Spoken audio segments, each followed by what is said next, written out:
उशिरानं मिळालेला न्याय हा न्याय नाकारल्यासारखाच असतो। अगदी असंच घडलंय।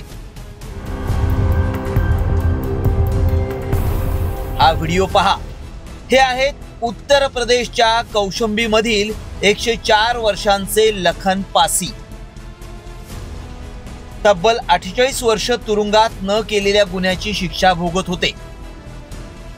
अखेर न्यायालयानं त्यांची निर्दोष मुक्तता केली आहे आणि निर्दोष मुक्तता झाल्यानंतर त्यांच्या चेहऱ्यावर हसू उमटलंय, कारण त्यांच्यावरचा हत्येचा डाग पुसला गेलाय। साल 1977। लखन पासी हे 56 वर्षांचे होते। गावात भांडण झालं आणि त्यात एका व्यक्तीनं दुसऱ्याला काठी मारल्यानं त्याचा मृत्यू झाला। मात्र हे भांडण सोडवण्यासाठी गेलेल्या लखन यांनाच आरोपी करण्यात आलं आणि तब्बल 48 वर्ष तुरुंगात डांबण्यात आलं। 1982 मध्ये लखन यांना सत्र न्यायालयानं जन्मठेपेची शिक्षा सुनावली।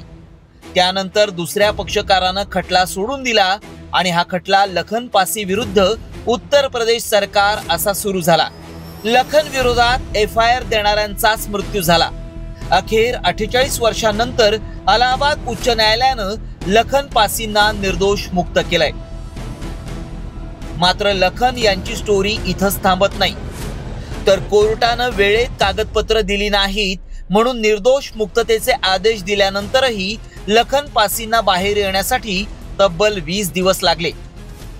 मात्र निर्दोष लखनला 48 वर्ष तुरुंगात राहण्याची वेळ का आली? निर्दोष मुक्ततेनंतरही लखन यांच्याबाबत दिरंगाई का करण्यात आली? असे अनेक प्रश्न निर्माण झाले। खरं तर 100 गुन्हेगार सुटले तरी चालतील, पण एका निरपराधाला शिक्षा होऊ नये हा घटनाकारांचा हेतूच पायदळी तुडवल्याचं दिसतंय। ब्युरो रिपोर्ट, साम टीव्ही न्यूज।